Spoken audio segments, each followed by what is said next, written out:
Here in Rhode Island, police are investigating an apparent act of hate just hours after the attack in France. Someone smashed windows and spray-painted graffiti on a Muslim community center near the University of Rhode Island. It was first breaking at noon. Tonight, Eyewitness News reporter Jared Pliner is live in South Kingston with how the community is responding.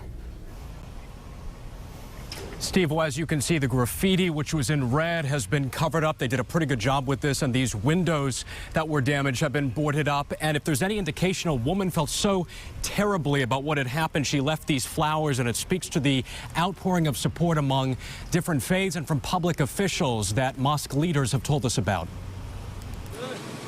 A hate crime at an Islamic center that stands side by side with URI. Shocked because, we never expected here. We've never had any incidents like this. Police say, according to a witness, someone in all black smashed the Muslim community center of Kingston's front windows with an axe overnight and spray painted Muhammad, prophet of butchers. Center members worked into the daylight cleaning up so people could pray.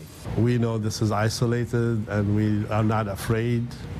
But we just need to educate in those ignorant elements, that act on their own, and are angry. But we don't harbor any ill feelings towards anyone. The center serves many URI students and faculty members. University President David Dooley stopped by to show his support. I would be disappointed if it happened anywhere, but it's really damaging to what we're trying to achieve here at the University of Rhode Island. And we want to say in the strongest possible terms that we're not going to be intimidated. ADL New England took to Twitter, writing, "We unequivocally condemn this despicable act of hatred and intolerance following the Nice attack." I asked Dr. Zawiya what he would say to someone who is fearful of Muslims in light of acts of radical Islamic terrorism.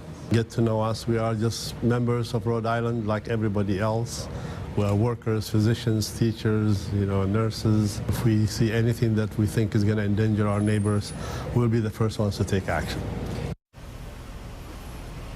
And U.S. Attorney Peter Nerona was also here today. Police tell us they are in the process of collecting surveillance video from buildings that surround this area. And we also asked about a potential punishment. The charge here would be vandalism, and then prosecutors would have to ask a judge for a hate crime penalty enhancement. But of course, they have to find a suspect first. Coming up new at 6 o'clock, hear from a man who worships here regularly with his wife and children, and we're actually invited inside for prayer.